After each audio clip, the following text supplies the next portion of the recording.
The German machine gunner pressed himself deeper into the foxhole, fingers numb around the MG-42's grip. Pine sap mixed with gun oil in the frozen December air. His breath formed small clouds that he tried to suppress. Any movement, any sign could mean death.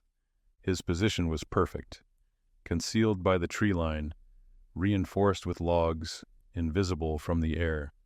He and his squad had maintained absolute radio silence. They had moved only at night. They had done everything by the book, every lesson learned from 3 years of brutal combat on the Eastern Front. Then the shells came. Not random harassing fire, not area bombardment.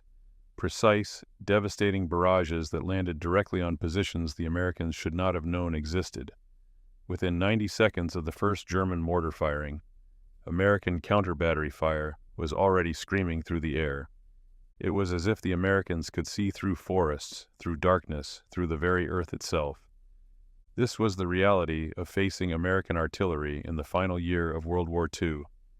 The German Wehrmacht, the army that had pioneered combined arms warfare, that had shocked the world with blitzkrieg, that had brought Europe to its knees, found itself utterly outmatched by an artillery system so sophisticated, so responsive, and so lethal that it seemed to operate on principles beyond conventional warfare. This is the story of how American forces transformed artillery from a blunt instrument into a precision weapon, and why German soldiers learned to fear the American guns above all else. German officers had faced Soviet artillery barrages that could level entire grid squares. They had endured British bombardments at El Alamein that lasted for days. But American artillery was different. It wasn't about volume alone, though the Americans certainly had volume. It was about speed and accuracy that defied explanation.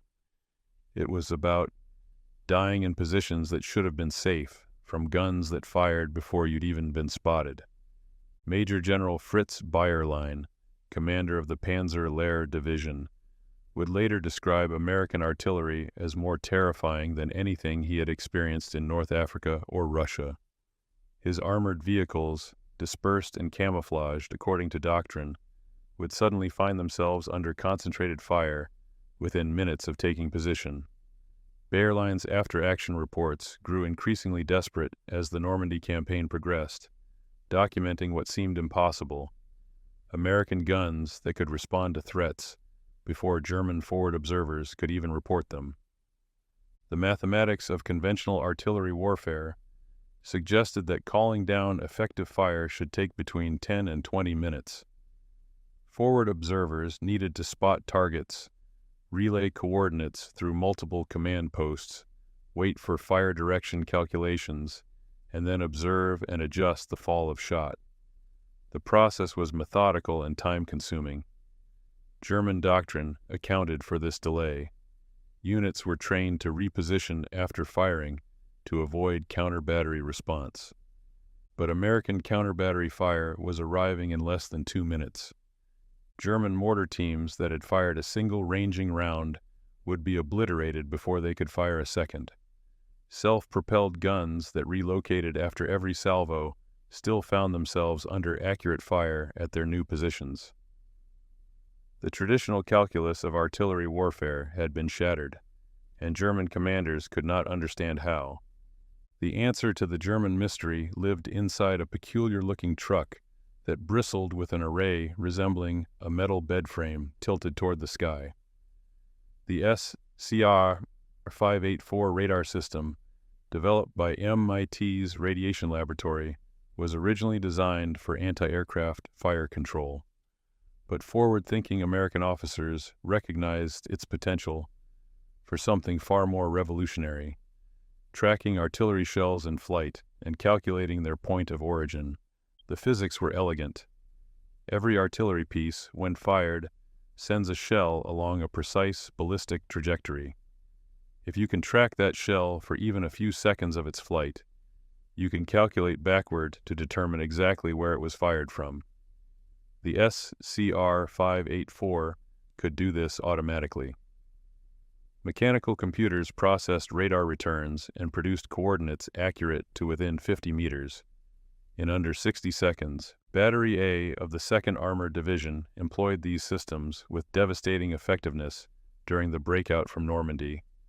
A German Nebelwerfer battery would fire its distinctive screaming rockets, and before the last rocket had landed, the SCR-584 operators had already calculated the battery's position and transmitted coordinates to American guns.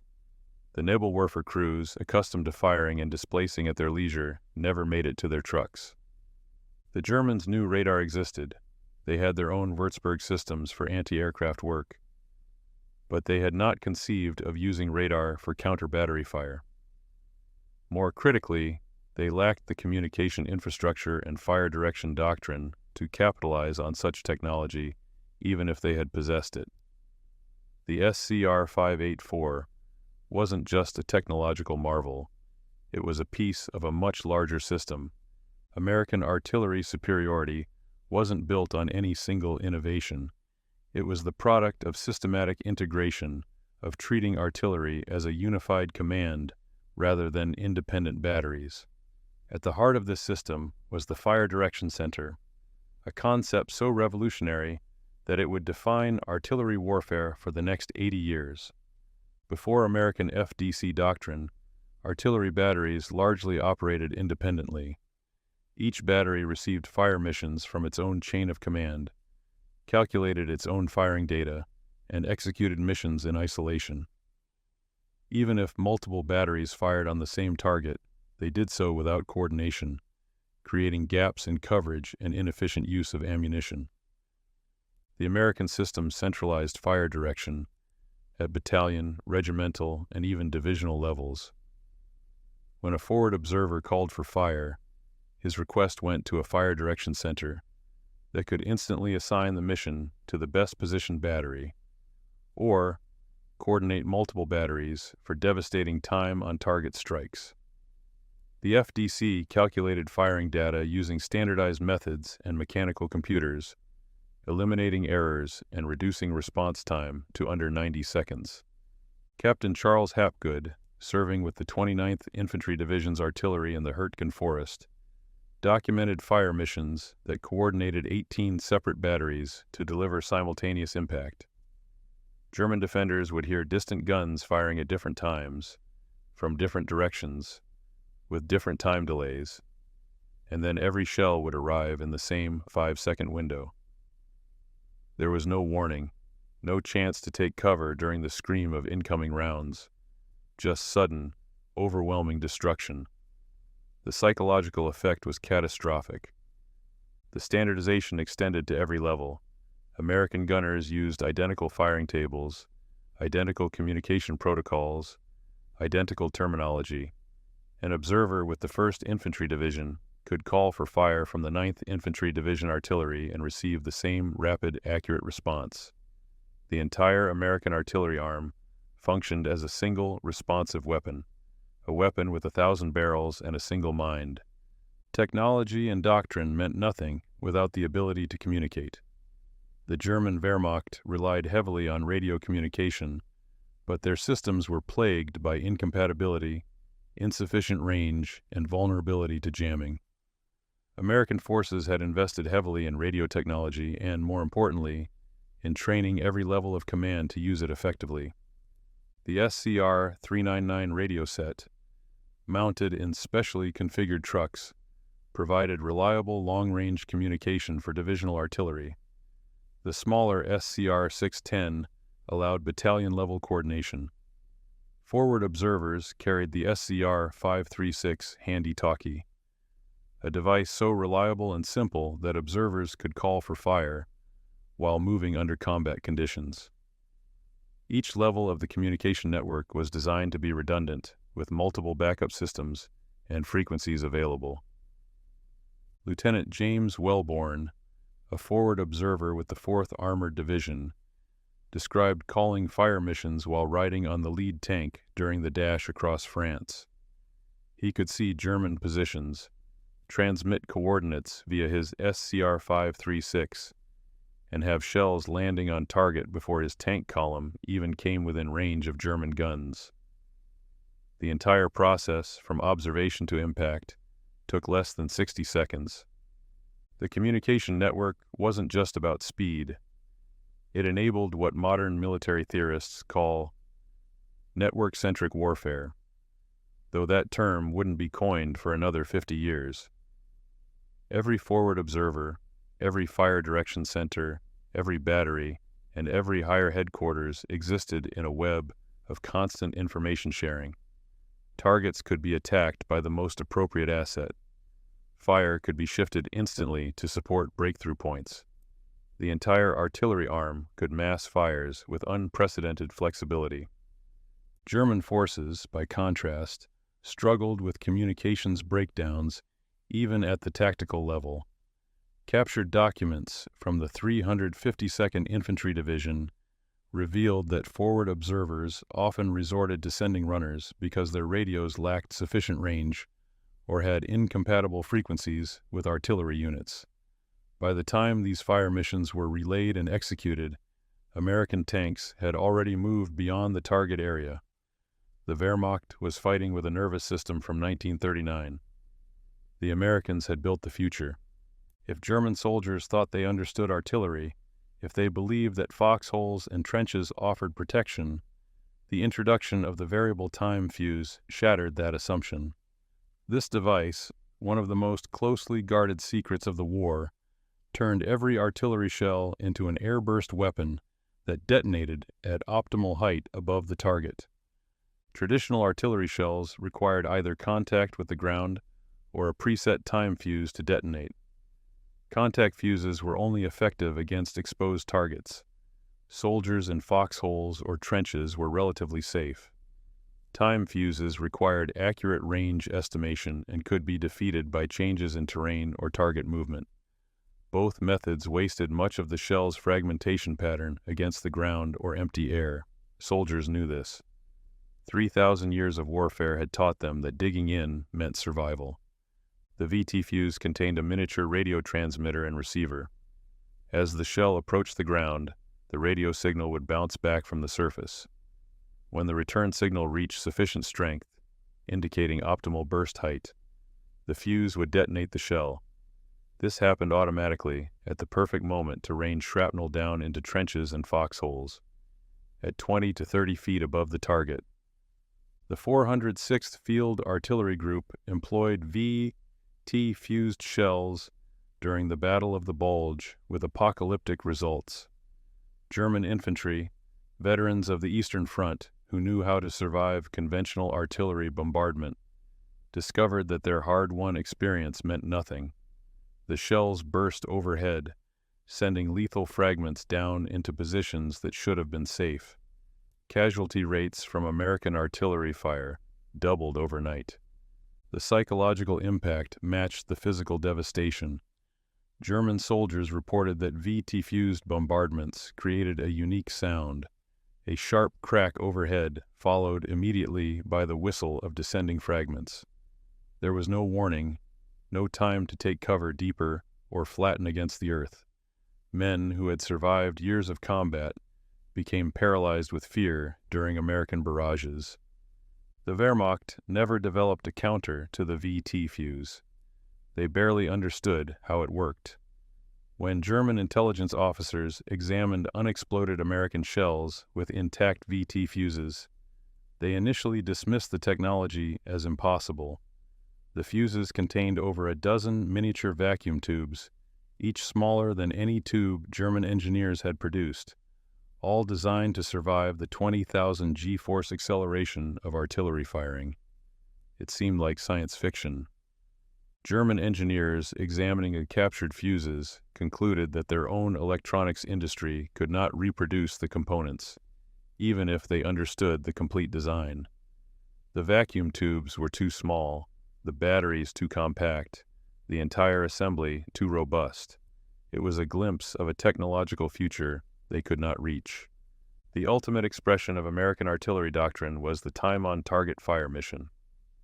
This tactic embodied everything that made U.S. artillery superior: centralized fire direction, rapid communication, precise calculation, and overwhelming firepower. For German forces experiencing a TOT strike, it was the closest thing to divine judgment that modern warfare could produce. A TOT mission worked on a simple but devastating principle. When a target was identified, the Fire Direction Center would calculate the time of flight for shells from every battery in range.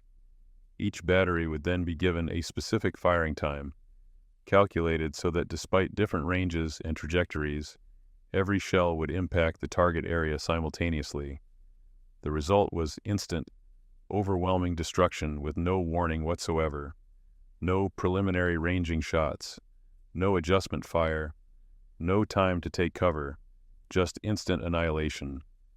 During the Battle of Mortain in August 1944, American artillery executed TOT missions involving up to 48 batteries.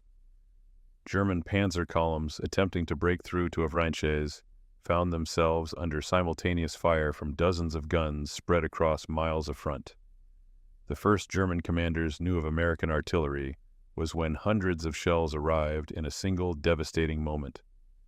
The mathematics required for TOT missions were complex, but American fire direction centers had the training and tools to calculate them rapidly. Mechanical computers like the M9 Director could process multiple battery positions and calculate staggered firing times in minutes. What would have required hours of calculation by hand could be accomplished faster than the infantry could advance. Technical Sergeant Harold Wilson, serving with the 3rd Armored Division's artillery, described a TOT mission against a German strongpoint near Stolberg. 18 batteries, including 105mm howitzers, 155mm guns, and even 8-inch guns from Corps artillery, fired on his signal.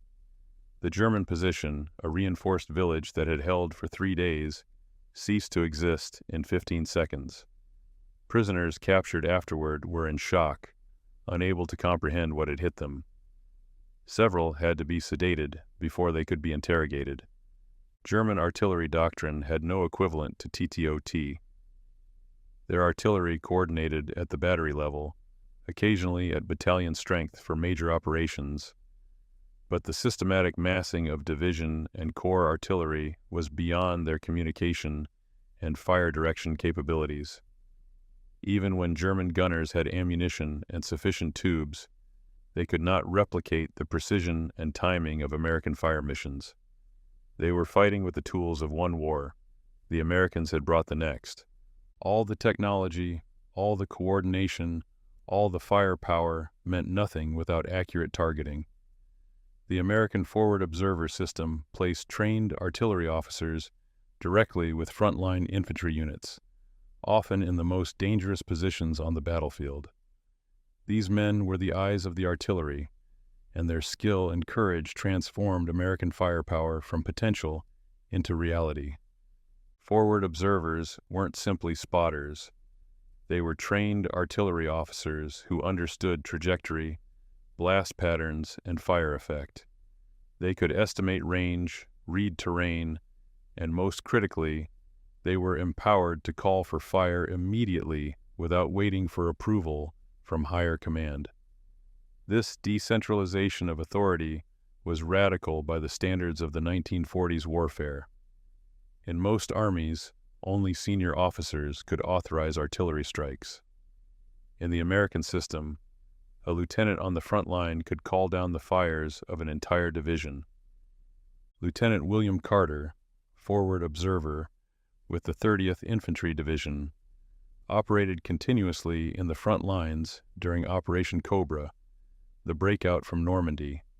His position with the lead infantry company allowed him to call fire missions on German positions before they could engage American troops. Carter documented destroying 3 German machine gun nests, 2 mortar positions, and an armored car in a single morning, all before the infantry advanced more than a mile. The Germans attempted to kill forward observers with ruthless priority. They recognized that eliminating these officers would blind American artillery, but the American system was redundant. Every artillery battalion had multiple forward observer teams, and in a pinch, trained infantry officers could call for fire using simplified procedures. The system was designed to survive casualties and continue functioning. The contrast with German practice was stark. German forward observers had more limited authority and less direct communication with guns. They often had to relay requests through multiple command levels, and they lacked the fire direction training of their American counterparts. When German observers did call for fire, the response was slower and less precise. American forward observers also pioneered the use of aircraft for observation. The organic aviation assets of artillery battalions included L-4 Grasshopper spotter planes that could range far ahead of ground forces. These airborne observers, flying low and slow over enemy territory, could direct fire on targets miles behind German lines. Major Robert Klein, flying with the 99th Infantry Division's artillery, directed counter-battery fire that destroyed 16 German artillery positions in 2 days near the Roer River. The Germans could hide from infantry. They could hide from tanks. They could not hide from the observers circling above, calling down destruction with a radio and a map. Technology alone does not win wars. The Soviet Union had excellent artillery pieces and plenty of them. The British had developed sophisticated fire direction methods, but neither army achieved the systematic integration that characterized American artillery. The difference was doctrine, training, and institutional commitment to a unified system. The U.S. Army Artillery School at Fort Sill, Oklahoma, standardized artillery training to an unprecedented degree. Every artillery officer learned the same fire direction procedures, the same communication protocols, the same tactical doctrine. This standardization meant that units from different divisions, different corps, even different armies could fight together seamlessly. A forward observer from the 2nd Infantry Division could direct fire from 5th Armored Division artillery without confusion or delay. The training emphasized speed and accuracy above all. Artillery crews drilled endlessly on the mechanics of fire missions until response time from call to impact dropped below 2 minutes. Gunnery sergeants could calculate firing data in their heads for emergency missions. Radio operators practiced maintaining communication under simulated combat conditions. The entire system was built on ingrained muscle memory and instant response. American doctrine also emphasized aggressive employment of artillery. While German and Soviet doctrine treated artillery primarily as a supporting arm, American doctrine placed artillery at the center of combined arms warfare. Infantry attacked behind rolling barrages. Armor advanced with artillery observers embedded in tank platoons. The entire American way of war was built around artillery superiority. General Omar Bradley, commanding the 12th Army Group in Northwest Europe, later wrote that American artillery was the single most important factor in defeating German forces.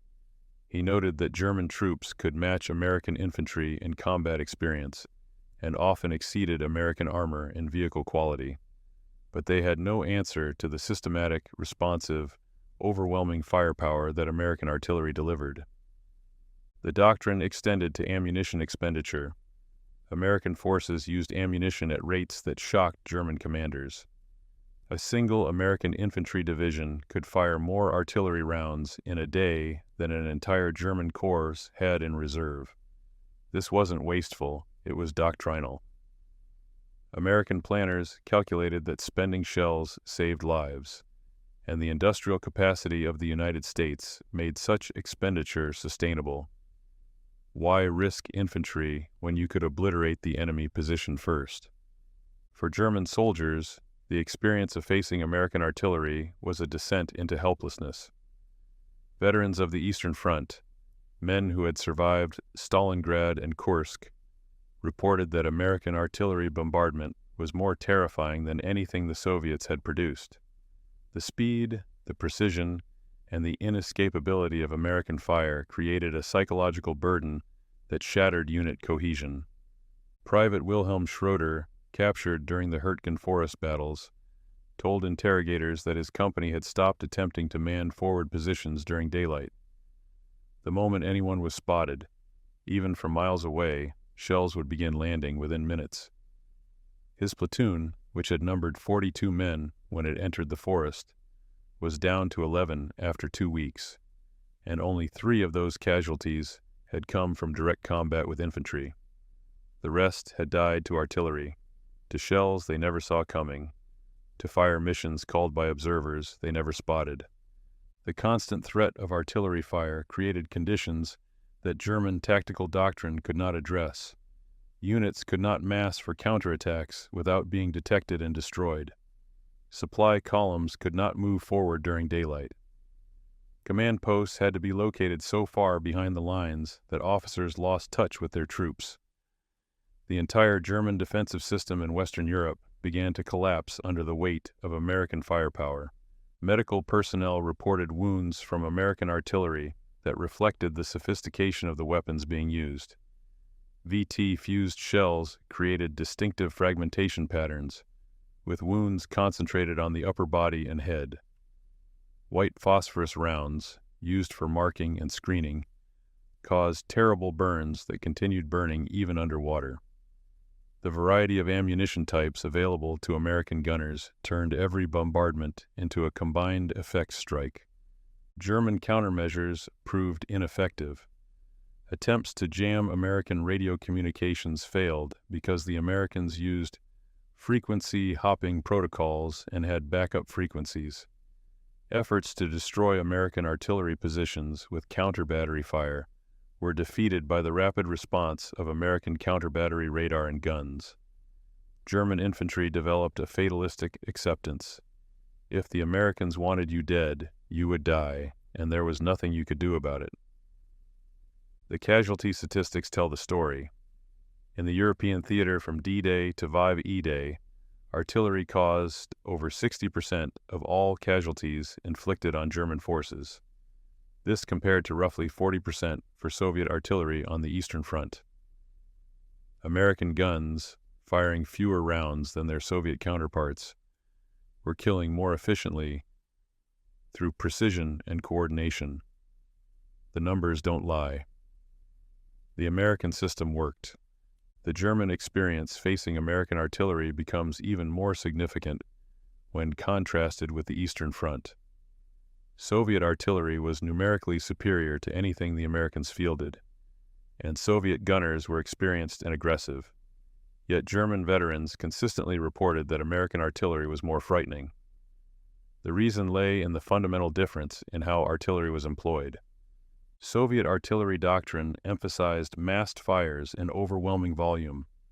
During major offensives, Soviet guns would fire preliminary bombardments lasting hours, sometimes days, expending ammunition in quantities that dwarfed American usage.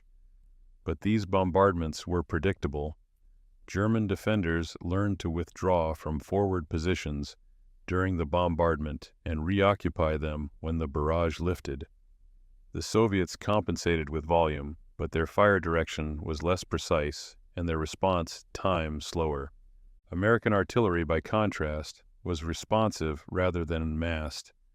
Instead of hour-long preliminary bombardments, American guns fired short, intense barrages immediately before assault. Instead of predicted fires on known positions, American observers called for fire on targets of opportunity. The unpredictability and speed of American artillery meant German defenders could never relax, never develop countermeasures, never adapt to the threat. The technological gap was significant. Soviet artillery in 1944 lacked the sophisticated fire direction centers, radar-directed counter-battery systems, and advanced communications that characterized American practice. Soviet forward observers called for fire, using grid squares rather than precise coordinates, and their guns often lacked the accuracy to engage point targets effectively. Soviet doctrine compensated for these limitations through sheer volume of fire. German defensive doctrine had evolved on the Eastern Front to counter Soviet artillery methods, dispersed positions, deep defensive zones, and rapid counterattacks could mitigate the effects of Soviet bombardment. But these same tactics proved useless against American fire direction. Dispersed positions were identified and engaged individually. Deep defensive zones offered no protection when forward observers could call fire on any position they spotted. Counterattacks were broken up by TOT strikes before they could even form up. The lessons of the East meant nothing in the West. The full scope of American artillery superiority becomes clear only when examining the technological foundations.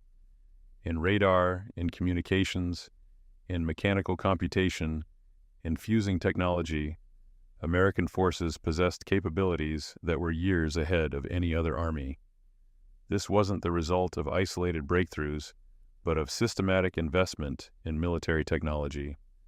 The proximity fuse alone represented a leap in miniaturization and reliability that bordered on the miraculous by 1940s standards. German engineers, examining captured VT fuses, concluded that their own electronics industry could not reproduce the components even if they understood the complete design. The vacuum tubes were too small, the batteries too compact, the entire assembly too robust to survive the forces of firing and flight. It was a glimpse of a technological future they could not reach.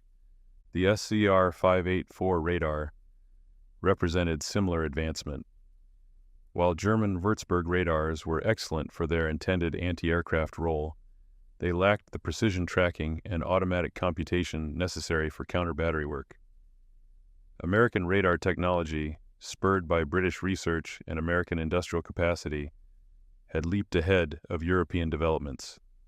The feedback loops between academic research, industrial production, and military requirements created an innovation ecosystem that Germany could not match. Communications technology showed similar gaps. American forces fielded reliable, portable radio sets at every level of command. The SCR-300 backpack radio, standard issue for infantry company commanders, had better range and reliability than many German battalion-level sets. This ubiquity of reliable communications enabled the decentralized fire direction that made American artillery so responsive. But technology transfer wasn't instantaneous. Some German units captured American equipment and attempted to use it. A Fallschirmjäger unit near Arnhem acquired several SCR-586 handy-talkies and attempted to use them for coordination.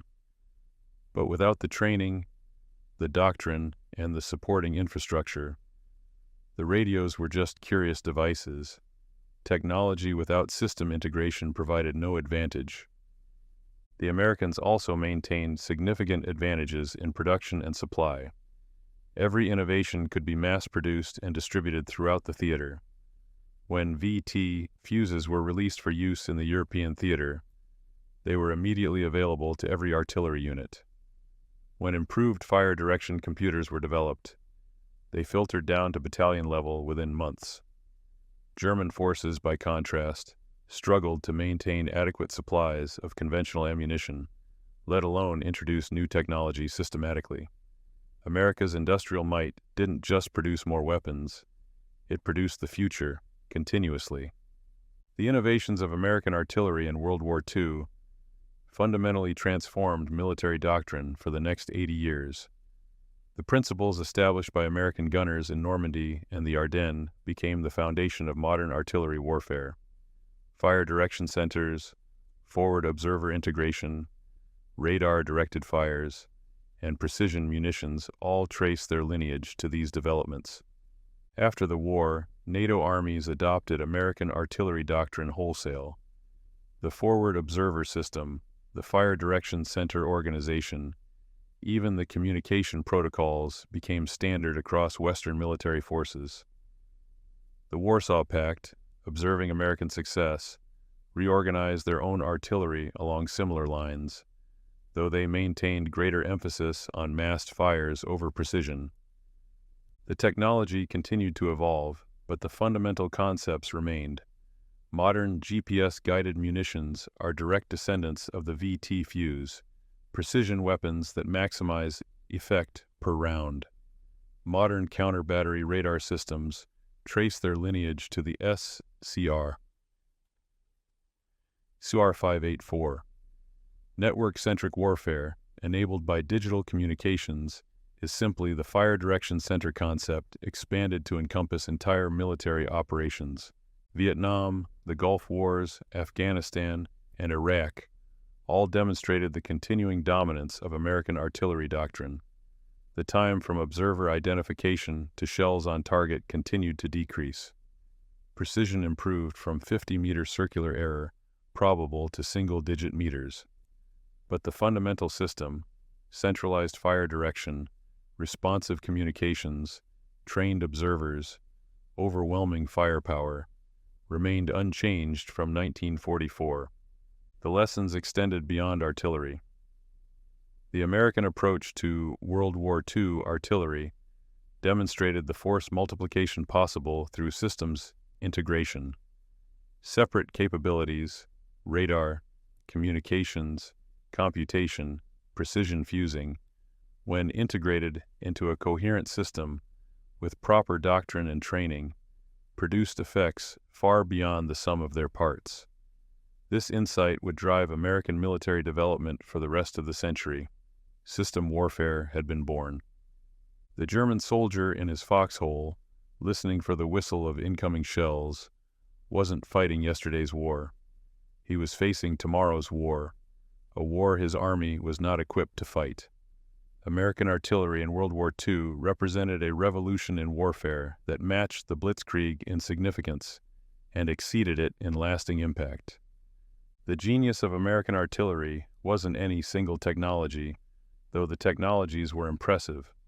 It wasn't any single tactic, though the tactics were innovative. It was the integration of doctrine, training, technology, and command structure into a unified system that could deliver devastating firepower with unprecedented speed and precision. For the Wehrmacht, facing this system was an exercise in futility. Every conventional countermeasure failed. Concealment was defeated by radar and forward observers. Dispersion was defeated by responsive fire direction. Movement was defeated by TOT strikes. The fundamental assumptions of artillery warfare, refined through centuries of conflict, had been overturned in a few short years. The human cost was staggering. German soldiers died in their carefully prepared positions, killed by shells that should not have found them. They died during movements that should have been safe. They died before they could fire a shot, before they could see an enemy, before they could defend themselves. American artillery created a new kind of battlefield where conventional tactical skill offered no protection. This wasn't merely technological superiority. The Soviets had quantity. The British had technique. The Americans had system.